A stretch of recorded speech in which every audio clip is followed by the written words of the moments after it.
Good morning, good afternoon, good evening, everyone. I'm so thrilled to be here at World City today. My name is Stacey Chan, and I work at Google UK doing product partnerships, which essentially means I get to work with the most innovative key players in the ecosystem across retail, travel, shopping. That is why it is my pleasure today to be able to have a candid Q&A with the founder and CEO of BoxPark, Roger Wade. Welcome, Roger. Thank you, Stacey. Lovely to meet you. I'm so excited to be here as a huge fan of BoxPark because I live in the very trendy neighborhood of Shoreditch in London. I am a frequent customer of BoxPark, and every experience, every time I go, is different. So for those watching at home, live, can you just introduce yourself a little bit and give an overview of BoxPark? Yeah, so as you said, I'm the CEO and founder of BoxPark. For those viewers that don't know what BoxPark is, it was the world's first pop-up mall. We built it from shipping containers in time for the Olympics. And we've now got 3 sites. We've got a site in Croydon, we've got a site in Wembley, which are, for those viewers that are international, are London-based sites, and we're looking to expand out to a further 12 sites.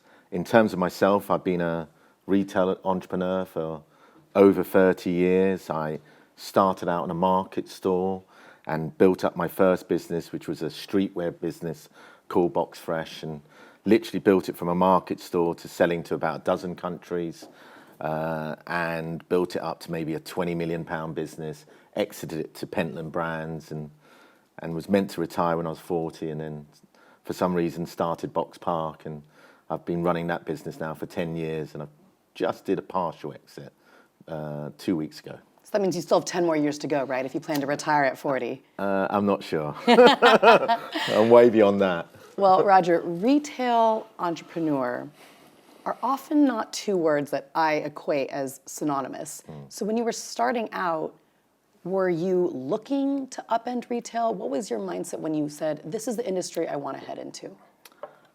It was definitely not as glamorous as that. To be honest, to be absolutely frank with you, after university, in my first 3 jobs, I was sacked. So it was as simple as I better employ myself, or no one else is going to employ me. So, but as you sort of go along, you raise the bar and you raise the horizons that you're aiming for. And I started off literally selling American sportswear on a market store, and then that sort of changed into meeting some designers, and then we started a brand called Box Fresh, and the next minute, you're not just selling to a few shops, you start selling all over the world, and your horizons and your expectations move on. And then after I sold that business, I really believed passionately in the future of retail. Everyone was telling me at that time that retail was dead, and that there was the death of independence. And this is going back to the early noughties, like the year 2000, that was the end of retail. Internet was going to come along, but I've never believed in that. I've always believed in one fundamental thing, which is you've always got to be special to your customer, and if you're not special to your customer, you don't exist. So I always feel there's a need for niche players, because people want to dress differently. In my case, in the streetwear industry, they want to look different, and there will always be a need for people to feel special. And they don't want to have that sort of homogenous look that you might get from an Amazon of this world. They want to stand out from that. And I've always believed in that one fundamental psychology of the customer. And that's really put me in good stead throughout my sort of career. So when I started out BoxPark, it was to recreate a high street of independence in time for the Olympics, because I believed in that. And I really didn't know what I was doing. When I first built BoxPark, I think I read a book about container homes by a person who I regard as the godfather of containers, a guy called Adam Colkin. And I literally, with the help of an interior designer, designed BoxPark from scratch. We couldn't even find a proper architect that knew anything about container architecture. And I literally thought it would be like a buy-to-let portfolio. I'd build it, I'd let it out, and that would be it. Well, the reality is it wasn't it. That was the way you ran that development that was the really tough thing. And then I really started to work really hard at what it takes to make a great retail development. What what's the key essence of successful retail? I love that. I can feel your passion about being so grounded in a physical space, something very special about that tactile experience of touching the clothes, trying it on, and also being present. With that said, I don't think anyone would argue that e-commerce, you brought up the big giants like Amazon, are going anywhere. So how do you think of this new future potentially as more of a hybrid? How can physical spaces actually leverage e-commerce or technology to better suit their customers? Yeah, I mean, it's a great question, and it's something that I'm really, really passionate about, because at the moment, we have got some severe problems with British high streets and British town centres, and you've got massive vacancy rates, and the general feeling, and unfortunately, I think the general feeling, particularly in the investment industry, is they're almost writing off physical retail. Well, I just don't buy into that, because as I said before, I really buy into the emotional intelligence of the customer. And the reality is, with retail, there's only 3 key things that you need to do. We try to make it quite complex, but there's just 3 things.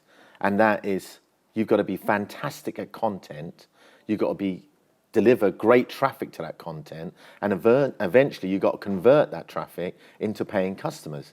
It's as simple as that. Whether it's online or it's physical, that is retail. Well, I believe that physical retail is unmatched when it comes to showing your content. Some of the great technology companies that exist in the world, like Apple and Tesla, support that. That's why they invested in stores, because you can't touch and feel and play around with this Apple Watch online. You can't see how it fits on you. You need to go to a store there to see how it fits. So I often equate looking at content online is like watching fireworks on TV. You don't get the 360-degree sensory experience. So you do get that in physical retail. So we've got to remember that. We've got to remember that when it comes to showing content, physical retail is unmatched. You can't touch it. It doesn't matter what they do, unless they create a computer in which a product can jump out that screen and touch me, and I can touch that cloth. It's always going to be second best. So I argue that, well, I don't argue, it's a fact. Physical retail shows your content in the best possible light. Then next, traffic. Well, the reality is physical retail is a very cost-efficient way of getting traffic. Because nowadays, to stand out online with people like Google and pay for Google AdWords, it's expensive, it is tough. Actually, physical retail sometimes gives you a fantastic cost-efficient way of getting customers to talk about your product and create traffic. You could be, for instance, have a pop-up store and have Instagrammers that come into that store and have an event, and they will create your traffic for free. You know, so you've got to look at online can create you global traffic, but it's also very expensive to create that traffic. And sometimes physical retail can be a fantastic way of generating that traffic. And then finally, you've got conversion. Well, the reality is it would be normal online that 1 in 100 customers might buy your product. Well, in store, we're looking at 1 in 10 minimum. So you've maybe got a 10 times better conversion rate. So what I really, really stress nowadays is we're all predicting the future, the death of the high street, the death of town centres. I don't buy into it. Actually, when everyone else is zigging, when all the property funds are zigging away from commercial property, I'm going to zag straight into it. I'm going to do the opposite. I believe wholeheartedly that physical retail has got an important place to play in our world. And if you don't believe that, we had that 30 years ago when I was growing up. Apparently, VHS was going to kill the cinema industry. Well, it didn't. People are going to cinemas, well, pre-COVID, going to cinema in their droves. Why? Because they love the experience. They love the fact to go out, because ultimately we're social animals, you know, and we want to be together in communities, Absolutely. you know. Absolutely. Well, Roger, I want to go shopping and then watch a movie now. You've got me all excited. I am going to play devil's advocate because I come from the world of zeros and ones. I come from the online world. what is it about the physical space that has such high conversion rate? I had not realized that 1 in 10 number. That is astronomical compared to, you're right, when I do my online experiences, I load up my shopping cart and then I get so overwhelmed that I just don't end up purchasing anything. So talk to me more about what is that upfront capital investment, because in places like London, and I'm sure many other cities where people are located now, the rents can be sky high. So what is that initial hurdle? What does it take to have that initial investment for businesses to be able to say, I can take the plunge, I am going to do physical retail, because in the end, it pays out more? Yeah, I mean it's a really, really good question. And it's not as simple as I said before, that physical retail can thrive. We've got to create the economic conditions for them to thrive. And that's where we have a fundamental issue at the moment. And to all government ministers out there, this is something you need to look at urgently. The reality is the internet has come along, you know, and they are killing the high street and the town centres and the shopping malls. So if we want a future in which we don't have town centres, don't have high streets, then just continue doing what you're doing at the moment, which is absolutely nothing. In the UK, we just ask for one thing: level the playing field with online. So if I have a high street store, why am I paying 10 times the business rate that an Amazon shed is paying out of town? Hold on, I'm meant to be competing with them, okay? Secondly, and I hate to use this word, corporation tax. Amazon, I think, recently announced that I think their sales in the UK jumped 2 billion. I might be wrong on it. Well, effectively, they paid 2% corporation tax, or a figure that was close to that. Yes, they're going to quote the total tax numbers that we pay. Well, that's VAT, everyone. When it comes to corporation tax, pure and simple, they're using tax avoidance schemes and putting it into Luxembourg, and they're not paying fair corporation tax. So how do you expect that small independent that's paying 20% tax to compete alongside Amazon? They can't. So let's level the playing field. Let's reevaluate business rates. Let's put a proper taxation on companies like Amazon to make sure there's a fair and level playing field. And once we've done that, I believe you create an environment in which physical retail can survive. But you've also got to ask yourself a question. It's not just about commerce. Physical retail, our town centres, our high streets, are at the heart and centre of our communities. Do we want the future world in which all we've got is people sitting around their dining table on their iPads, ordering their food, which is delivered in a drone to their table? No one talks to each other. Because we've just had that, haven't we? We've just had that with COVID. Is that the world everyone wants? No. No, we don't. The correct answer is no. We want to encourage community. And if we want community, we've got to create homes. And homes are not just houses, they're shops, they're places to eat, they're places to go out, they're leisure. So we need to create an environment in which they're thriving. And that's what really makes me nervous. When we talk about World City, we need to take urgent action today to save our high streets, save our town centres, because the repercussions are awful. Absolutely. I could not agree more. As someone who has my favorite cafes and my favorite vegan ice cream shop in Box Park, there's just this effervescent joy that you get by being in a physical space around other people and engaging with the cashiers or the baristas. But how much then thought goes into Box Park of curating what that experience should be? Because I think you get the fun job of the sum is greater than the parts. So you're not just one coffee shop or one clothing store. You get to design and curate a holistic experience. Not everyone out there can do that. So how do you recommend advice for independent retailers who want to try to fit into a much larger experience, or advice for the curators or the governments who want to make sure that a space is as diverse and reflects the population that they're serving? Yeah, I mean, firstly, just don't overcomplicate retail or hospitality. Just go back to the three basics: content, traffic and conversion. So be fanatical about your content. In the case of Box Park, our content is we're only as good as the tenants and the food and the drink offer and the leisure offer we have at Box Park. Without that great content, we will never exist.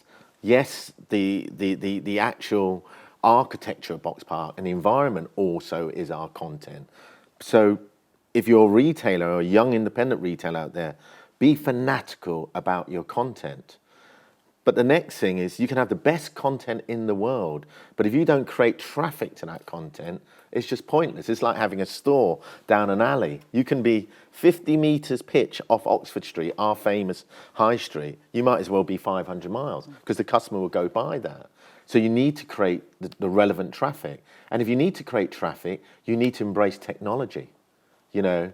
And I think that's another fundamental issue that we've got.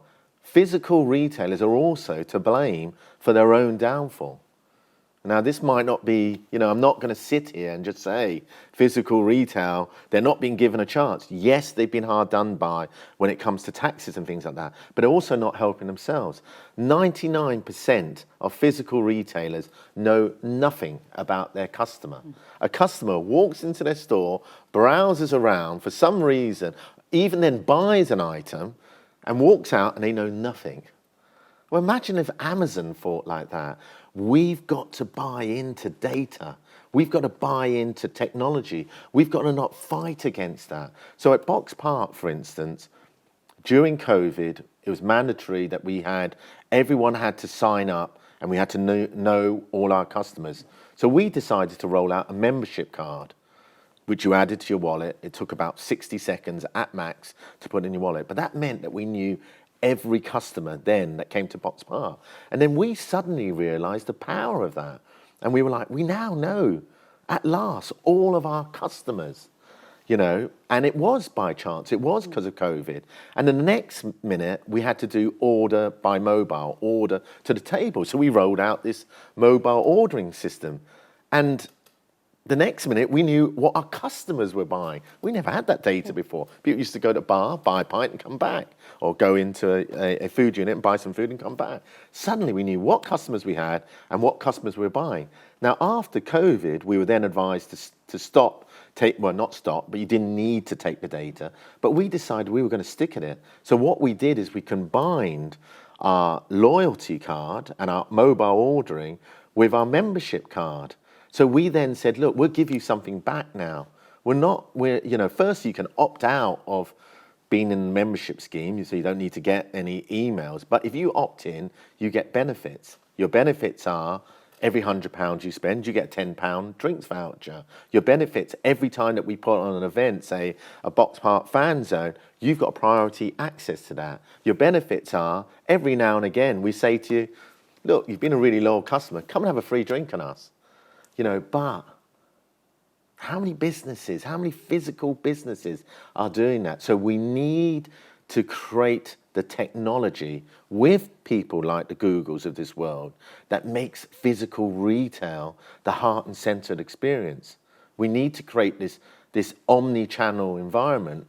You know, we've all been talking about it, but we need to create that omni-channel environment. We need to create an omni-channel marketplace for a town centre. So if you go to a store, it's not only if you walk into, I was going to say Gap, unfortunately we lost Gap, but you know everyone.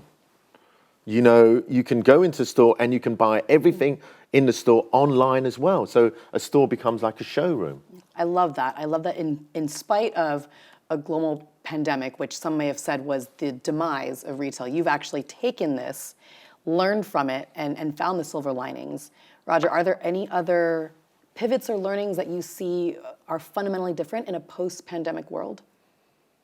For me, like, the pandemic just accelerated change, and rather than looking at problems and issues as a negative, you know, I've realised over sort of 30 years of, you know, blood, sweat and tears to take challenges and problems as a positive, because we've done some of our best innovation from challenges. So the challenges of starting out Box Park was, how can we make a low-cost retail environment? Oh, I'll use containers. They use those for housing. Then the challenge was, well, after the Olympics, we didn't get enough people coming. So our challenge then was, right, how do we get more people coming to our sites? How do we create that traffic? So we started becoming good at social media, doing Wi-Fi signups, all of these sort of initiatives. Then it wasn't so much the retail and the ground floor was taken, it was the food. So we then evolved into a food hall. Then when we had the food hall, the restaurants weren't doing so well on the first floor. So we then rolled that out into leisure. So it's the constantly evolving that's important. In COVID, we had to roll out a membership card. Lo and behold, it's been fantastic for us. We had to roll out mobile ordering. You know what? That's great. And where we can go with that is incredible. But I encourage all businesses out there to embrace change. The problem is I think we need to abandon those archaic ways of doing things. When I went to business school, they used to talk about a 5-year business plan. What a ridiculous concept, a 5-year business plan. In 5 years, everything changes. I encourage people to have no business plan, to have an idea of what you want to do, but to have continual improvement, continual change, evolve as a business, keep getting better. And actually, I think technology's got a lot to teach us about that, because they really do try lots of different things. Well, that's fantastic. That's what you've got to do sometimes. What about the skeptical business owners who say, well, Roger, if I look at my books, I'm hitting my numbers. I'm good, our trajectory, our growth looks great. Yeah. How do you still encourage them to stay on top of trends? How do you keep your eyes on the horizon and make sure you're constantly learning, that you're reading the most innovative material, that you're staying up to date on all the new trends? Look, I'm sure that the CEO of HMV, the CEO of Toys R Us, all thought the same. The CEO of Arcadia all thought the same things. Arcadia at one stage in the UK had the most successful retail store in the world, which was Topshop Oxford Circus. Correct me if I'm wrong, but certainly one of the most successful fashion stores in the world. It's now closed. So my advice to any entrepreneur out there is be scared. Be constantly thinking that there's people who are evolving and they want to have your business. And if you don't change, if you don't evolve, if you don't push yourself, you won't exist. It's those waking up in the middle of the night, and you're scared, that actually makes you a great entrepreneur. You've got to evolve. You've got to be thinking constantly that, you know what? Our customer has got choice, and if we're not constantly improving, they'll go somewhere else. Yeah, absolutely. And at least one positive trend I've seen from the scarcity of resources, needing to be scared, in that many entrepreneurs are not alone. They've got partnerships opportunities in Box Park, which I view you as like the mayor of Box Park. You get to decide which shops exist, which entertainment you bring in. What advice would you have for entrepreneurs thinking about partnerships, maybe when a denim company, it doesn't make sense to partner with a hot dog company, but actually you might be able to drive customers in a different way. How should these retail stores be thinking about working literally with their next door neighbor to drive more sales? Yeah, I mean, clearly collaboration is going to help you, because it's going to create unique product, absolutely unique product. I mean, I remember back in the day when we were running Box Fresh, we did the first ever collaboration with Barber jackets. And why? Because we were, a British streetwear company, and we wanted to use authentic products. And it was an amazing experience, and putting a camouflage lining in the classic, I think, Beaufort Barber jacket. But when we're talking about collaboration, it's not just collaboration in product. An example of that is, I encourage all entrepreneurs, certainly young entrepreneurs, lose your ego. Because it took me about 20 years to realize that. Don't think you're always right, especially young tech entrepreneurs who think it's literally as simple as going to business school, getting an MBA, coming up with an idea, getting some seed money, and you're gonna you're going to float. It doesn't work like that. You need how to run, know how to make money from business, what it takes to evolve an idea. So I encourage people to really focus what they're really good at. In our case, what we try to do is say to all the street food guys out there, do just one thing, the food. Let us do all the rest. We'll do all the seating. We'll create you the traffic. We'll do all your digital marketing. We'll put in your POS system in there. We'll make the agreements with the delivery companies that make sure that you get delivery. We'll create a mobile ordering system.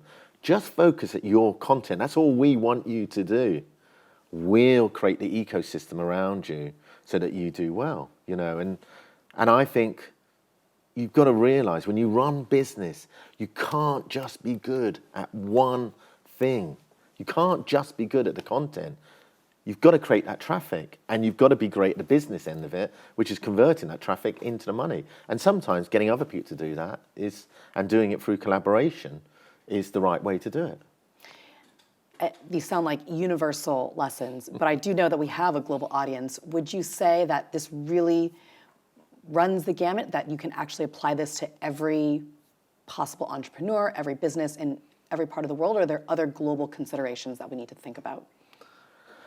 Hey, I'm quite simple-minded. I just keep things simple, stupid. In my world, they're my mantras, you know. The customer, you know, is king, wants to feel special. Don't overcomplicate it. Content is king. Create traffic to that content and then convert it. Get in touch with your emotional intelligence and don't always use strict data. Trust your feelings. And finally, you know, and I think it's a really, really important point, is don't be scared to innovate. You know, I came from an industry where in streetwear, we would create 1,000 products a year, and it was a cardinal sin to ever copy anyone or directly copy. Of course, be influenced by directly copy. But you go to some other industries, and I then transplanted that knowledge to retail development and now increasingly more hospitality. And I went at those industries with a clean slate. I didn't look at what everyone else did. There was no other container retail development for us to copy. We just went, why can't it be that? And we just tried it out. And I encourage people more to try things out. You know, look at the great entrepreneurs like Elon Musk. Do you think Elon Musk needed somebody to create an electric car to prove that he was right? No. Do you think Steve Jobs needed somebody to create the graphical interface? Well, he did actually, Xerox. But, you know, that needed, you know, somebody to create the iPhone before he created it. No, he didn't. He trusted his emotional intelligence. He trusted that his feelings was right. But you can only get that when you leave the data. You have the data to help you make the decision, but fundamentally trust your emotions. Because nothing gets created. I'm sure Leonardo didn't do painting by numbers. Absolutely not. Well, you've set the stage for so many of our audience watching at home. It's content, traffic, and conversion. Yeah. So there it is, folks. You heard it straight from Roger's mouth. It's pretty simple. Well, I would be remiss, Roger, to not ask what's next for Box Park, because I can't wait to see what you do next. Yeah, I mean, I don't think it's so much for me next for Box Park. I think I've now created a template in which our business can evolve, and we've recently got major private equity investment with LDC. So our existing management team is probably going to be rolling out that concept more, you know, and that's filled me with joy as well to see the shareholders that we've now got in our business that've got an active ownership of our business, and they are more than capable of rolling out that business and evolving that business in time. I think now my question is, what's next for Roger Wade? And you know, and I personally want to, you know, I think I've spent my first 30 years sort of trying to get financial security for myself and my family, and now I want to give things back. I want to help young entrepreneurs. I want to create visions for new cities. I want to champion the importance of of retail and hospitality in creating communities in our country. And I want to challenge our government to do the right things, not the things that make great voting decisions. Absolutely.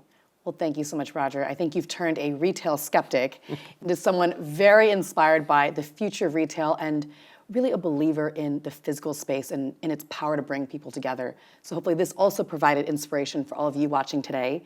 Thank you so much. Again, I'm Stacey Chan and had the privilege to chat with Roger Wade, the CEO and founder of Box Park. Enjoy the rest of your time at World City.